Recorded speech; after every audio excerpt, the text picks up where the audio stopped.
my objective here is to try to help you get total clarity on how you want to address the objectives that you will tackle this year. If you don't know me, my name is Eduardo Lopez. I founded VSharp. What we do at VSharp is we help ambitious professionals who want to grow and have been growing well, but all of a sudden they feel stuck, like their careers have stalled. And I help you break through that barrier and get promoted and make the kind of money that you deserve and that you know that you can get, so that then you're earmarked for faster growth, more promotions, and eventually more income. And I guarantee that I can do that. So welcome to today's session. Last time when we met about objectives, we spoke a little bit, not about what your organization, what your team should be trying to do or to accomplish. We said before doing that, we must ensure that your mind is in the right place, that you have good intentions for yourself. Let me say for your resources, which includes your mind, yourself, and your team. And I would submit that you need to go into every year thinking and believing that it's going to be beneficial for everybody in your team as well as for you. So it's not a one-side street, it's a two-way street. And that's what we focused on last time. We also we started to focus on what the objectives actually need to be. And we said they need to be SMART, specific, measurable, achievable, relevant, and time-bound. Right? So they need to be something that's very clear. We're going to go into this in a quick second. They need to be about something that is very within the realm of what's possible. They should be very uncomfortable. To be sure, they should be stretching you, but they should be realistic. They should be something you can measure, that you can verify whether you accomplished your objective or not. And they should be relevant to whatever your strategy is, to whatever you're trying to accomplish is. They should be time bound. So you should try to accomplish your objectives within a certain time frame, not just someday, whenever, wherever, open-ended. It should be by which date. So we're going to look into that. Today, we're going to focus a lot more on, okay, so I define my objectives.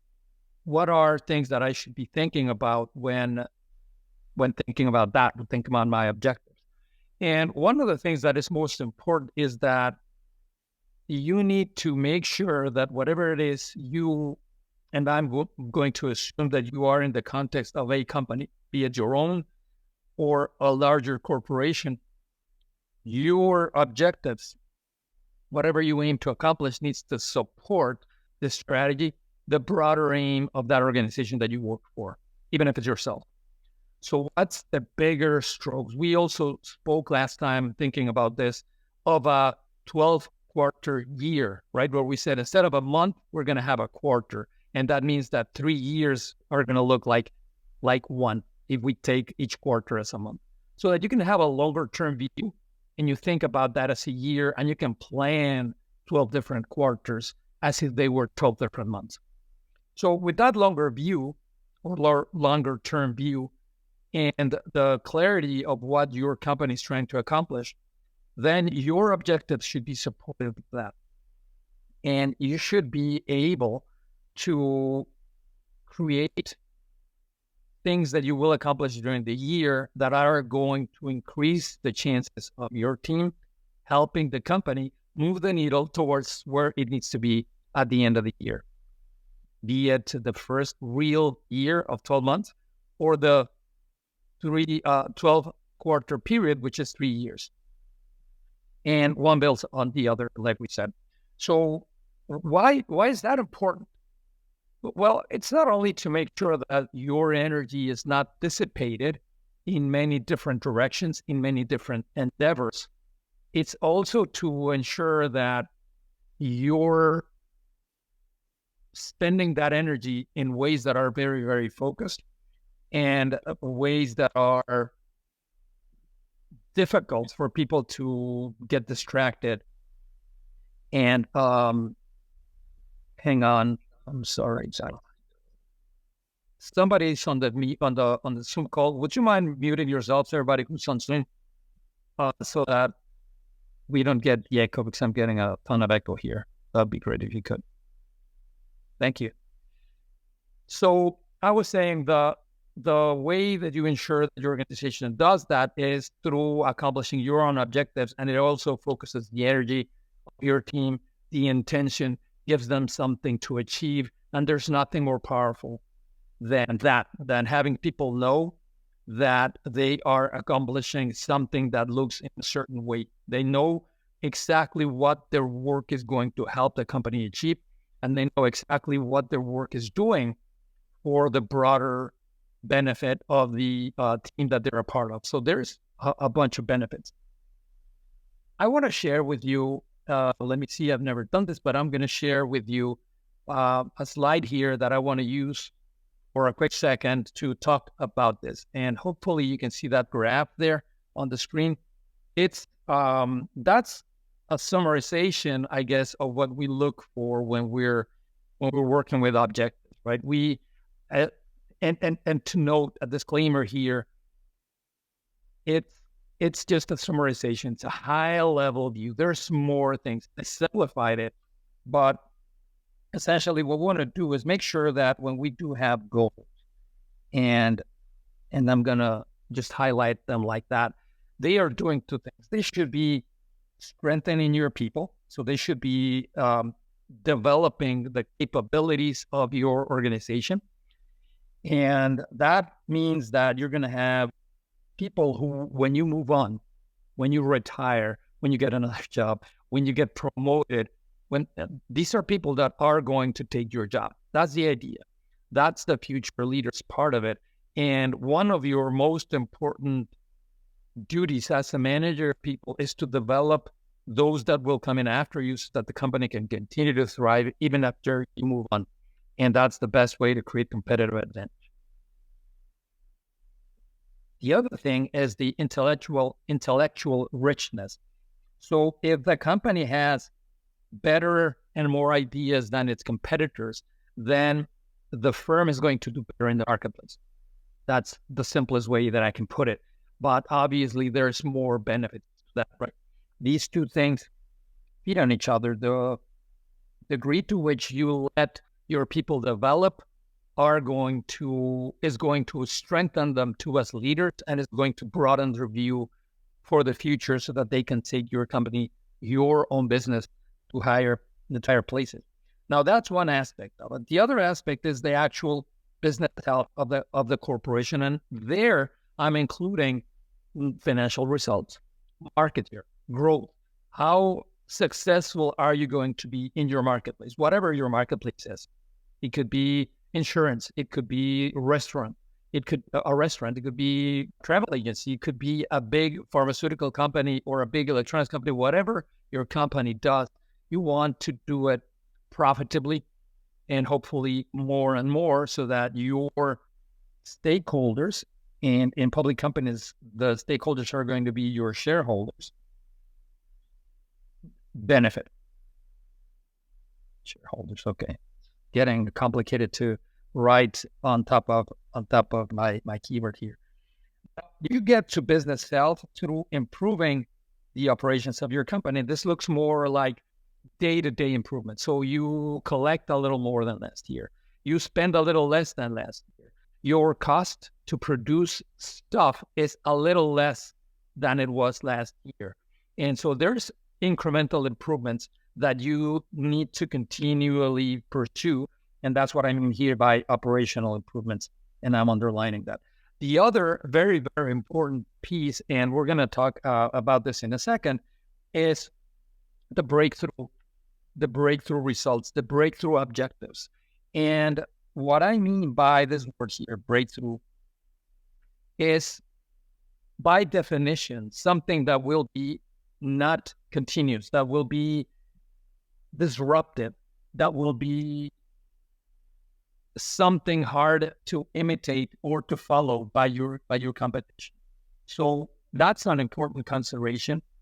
Let me try to do something else that I've never done here, and hopefully we can communicate in another way. Working, I don't know. Yeah, there. You should be able to see me. So as I'm looking at you, you should be seeing a little bit of a square at the top right-hand corner of the screen, right by the VSharp logo. And that way I can talk to you, see you, and smile at you, and you can see the slide. So the other thing that I want you to come with me here for is actually let me skip here. So let's think about this breakthrough piece, right? So that builds, like I said, competitive advantage. The more you do things that are disruptive. So think about the iPhone. The iPhone was or is, I think, the definition of a breakthrough. It's something that nobody expected. It's something that nobody can follow. And it's something that does not really build on last year's success. I mean, it did for Apple in a way, but it was something so totally new, so totally disruptive that it just made a whole lot of difference to Apple. And so that's important when you think of your objective. Now, let's think a little bit about how you cascade objectives. You want to make sure that everybody in your organization knows what they're going to be doing, when they're going to be doing it, why they're doing it. So what's the big picture? What's the so what in what you're asking me to do, right? That's what they're wondering. If you want to have a motivated, engaged team, the best thing that you can do is help them understand how every effort that they make when they're working with you and for you, you got to make them see what that produces, how that gets the company closer to where you want to take it. And so that's number one. Number two is your chances of really delivering on the things that you state that you will deliver, or the time period that you're covering, 1 year made of 12 months or 1 year made of 12 quarters, which is 3 years. The more your team knows, the better they can tackle that challenge, the higher your probabilities are going to be to deliver that objective, obviously. Now, let's think about a way that you can cascade this. And there's a popular methodology that's called OGSM, and OGSM stands for objectives. You see the word there. Goals. You see the word there.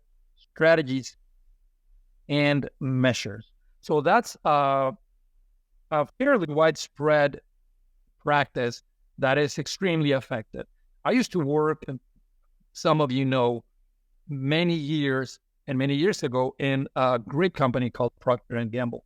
And this is the way they did it. And it worked like a charm because everybody knew, I mean, when I started, I knew how what I was doing was furthering the aims, the strategic aims of the company. So the way it works is as follows.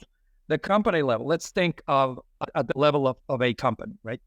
So at that level, the company wants to achieve something. And I just wrote down a little bit of an example here. So the strategic intent of the company, and I just said, okay, become global leader in digital imaging. That's something that the company at the company level wants to achieve, right? Wants to accomplish. So if that's the case, then okay, you state that here. That's your objective. And we said a little while ago that goals need to be SMART, specific, measurable, achievable, realistic, and time-bound, or realistic, relevant, and time-bound. So when you get to the goals piece, is you saying, okay, goals, as you see here, are the specific, clear, numeric expression of your objective. That's where you put numbers to it. So in the objective section, you state the strategic intent. What is it you're trying to do? This is a little bit more of a what, and goals is a little bit more of, so how much does that mean? In this example, if we're saying that we want to become the global leader in digital imaging, could have been whatever else. Our goal is going to be achieve a specific goal for market share, X% over a specific time-bound period, N number of years. So here you're saying, okay, I want to become the global leader in digital imaging, and I want to get there by increase my market share by X% over a certain period of time. So it's very, very important that you are that specific when setting your objectives. I'm just keeping my eye on time here, because I don't want to delay you, and I don't want to overrun. So we're doing good. So that's the first piece of it. Objectives, goals, strategies. So now let's go for the next step. When you look at the strategies here, that is how are you going to accomplish the number that is expressed here in the goals?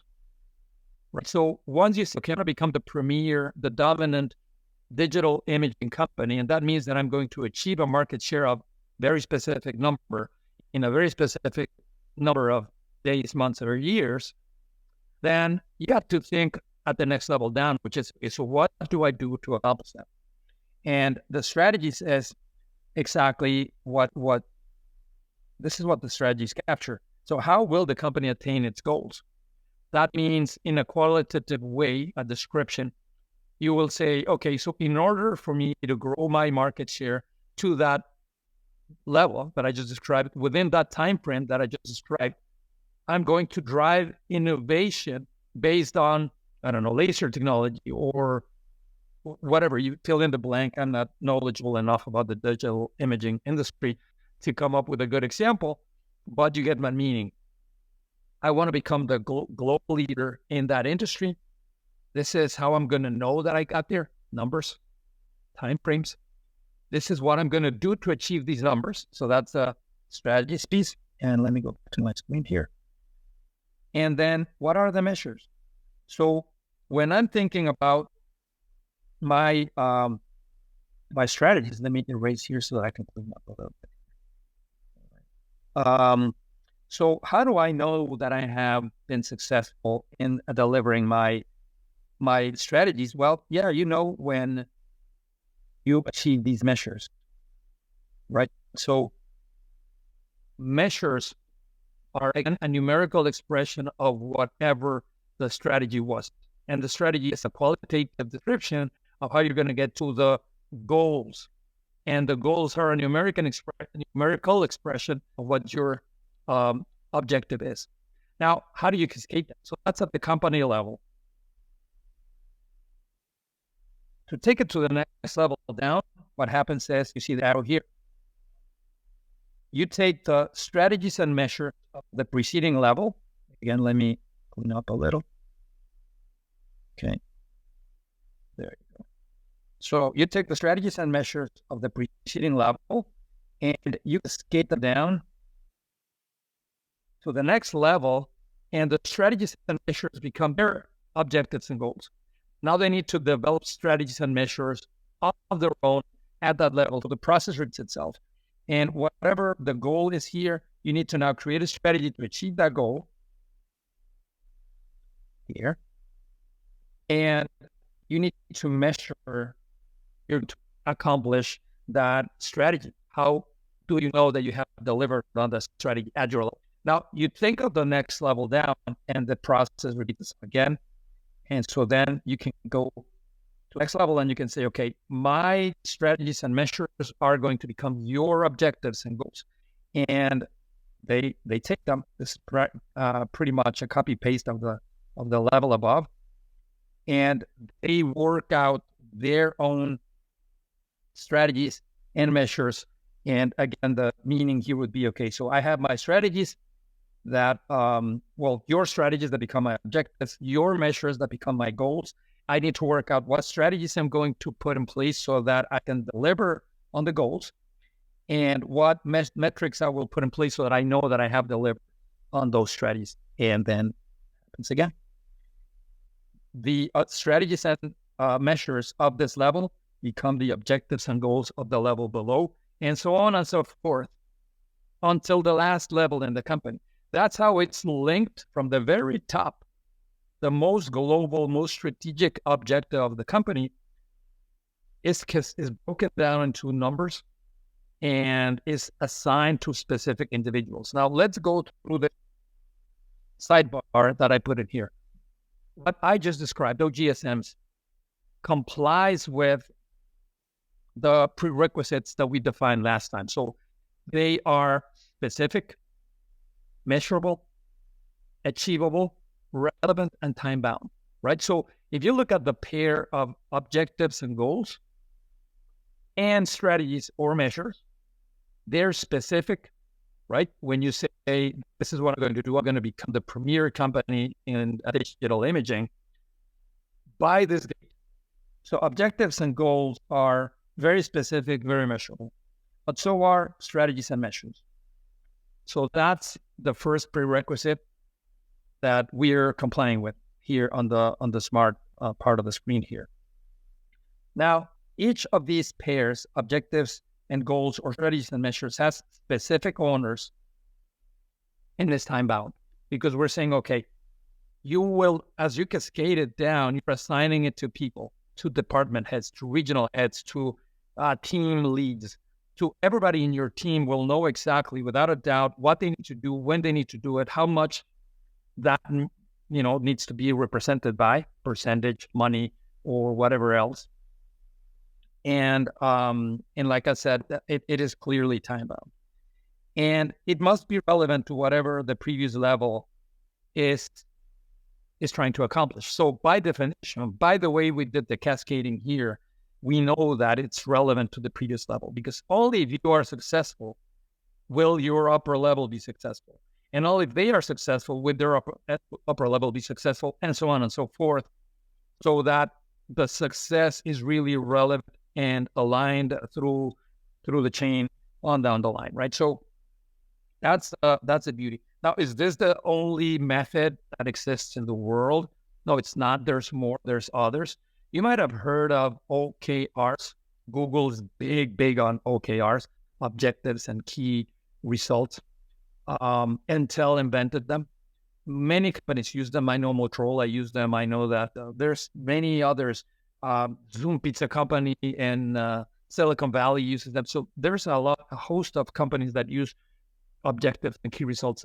It's another version of this. So you have an objective that is, by definition, big and hairy and uncomfortable. And then they have key results. What is the numerical expression of whatever it is that you're trying to accomplish? How will I know? This is how they expanded YouTube from nothing when they bought it to this huge monster that's now the second largest search engine in the world. Because somebody dreamt big and they put an objective, a dream, and key results, the measures, and they cascaded it down in a very successful way. So that's another way. Other companies call it, or have similar process to this, called policy deployment, where you have a very, very ambitious goal and you start to break it down into the component pieces. You assign those component pieces to people and you assign a time frame for those to be completed. So there's many ways to do this. There's many ways to peel an onion, as the saying goes. But I just wanted to take you in detail through this one. So when you set your objectives, decide on how many. Well, I would say notionally, it'll be different for each one of you, and depending on your company and depending on what you're trying to achieve. But remember how a little while ago we talked about breakthrough results. So breakthrough results that are, you see the definition there, I'll make it a little bigger. Very, very disruptive. They're a step change. I'm sorry, I have a typo there. That should only be one E. It's a step change, a big departure versus how you were doing things. It's like BlackBerry and the iPhone. The iPhone was a total disruption, a total departure versus how the cell phone industry worked. This is why Nokia doesn't do cell phones anymore, right? A disruption came by in the form of a breakthrough that totally threw them off kilter and actually ejected them from the marketplace. Now, the other type of objective, like we said, is operational. Operational is a clear improvement. It should still be uncomfortable. It should still be difficult to achieve. It's just progressive. It builds on whatever you had before. Using my finance guy example, it would be, hey, this year I want to collect 20% more money than I did last year as a percentage of my revenue. So I should have a lot less days outstanding. Or this year I want to sell 10% more insurance value of insurance policies than I did last year. Or something like this, where there's a clear improvement, there's a clear jump up, but it's along the same route, the same road as you've been walking.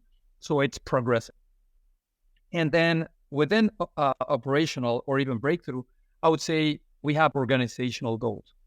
These are key. So what do you want to accomplish for your team, with your team, for the company, and building up people in your organization, right?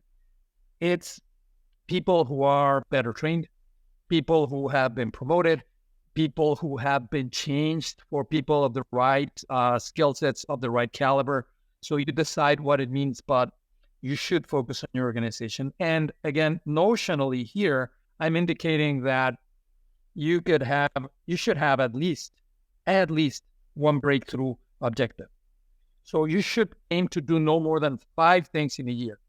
5, no more. If you do more, somebody said, I think it was Eleanor Roosevelt, I forget who it was, but they said if you have more than 3 priorities, then you have none. Meaning if you have too much on your plate, then you're going to accomplish nothing. You're going to be all over the place. I'm saying 5, no more. I think that's doable.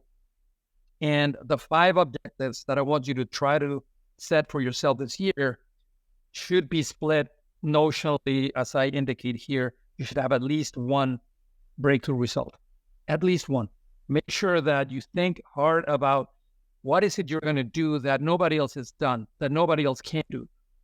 That is going to be a total departure, a significant, crazy improvement versus what you're doing today. So that's one of the objectives that I would like you to have. You should have one or two operational results. Here I wrote 2, but operational meaning, hey, I want to collect more money. I want to spend less money. I want to visit 3 more cities if that's part of your job, or I want to, do whatever else that you were doing last year a little more, a little better. So 1 or 2 of your objectives need to be an operational one, right? Operational in nature. And finally, I want you to have 2 organizational objectives. What 2 things are you going to do this year for your team, for your organization? Are you going to give them more resources, like a different system? Are you going to train them? You're going to promote X number of people. You're going to do a cleanup in your organization. What are you going to do for your team? Thinking about the team this year. That's almost a class on its own, and that's why I broke it out. So you have breakthrough results at 1, operational results 1 or 2, and organizational results. Do something for your team. You should have 2 as well. Don't neglect your team. Your career's in their hands. So we're at the bottom of the hour, and that was our second session on objectives. So not only think about yourself, right, and kindness and inclusion and everything that we said last time, and your work-life balance, etc. When you get down to brass tacks, this is how I would recommend that you start to structure and to frame your objectives. Make sure that they're smart. Make sure that you have a good cascading methodology. OGSM is a fantastic one. It's very simple and it's very effective. And make sure that everybody in your organization knows how what they're doing links back up to what the company is trying to accomplish. Think about that long-term view. Think about how to communicate that. And I think that you're going to be greatly or very well equipped for success. You're going to be very well equipped for success. There's more, and I'll touch on this in our next session, where I believe I'll touch on the last of it. But for now, my homework to you is make sure that you understand what your company is trying to achieve in the longer run. Think about what you and your team do, and start thinking about how to best go for things that will really push the company towards where it wants to go. And think about who is going to own what, by when they need to deliver it, and how it works all the way back up. I wish you nothing but success, a fantastic week. I thank you for joining. Thank you for my friends who joined today in Zoom. And by the way, I have a couple of comments here in the chat. Okay, Layla saying, as we can see it. Sorry, Layla, I just saw your message right now. I'm happy that it was visible and useful. Well, I'm just saying useful. Guys, have a fantastic week. Thank you for coming and being with me. I hope this was helpful, and I'll see you next week.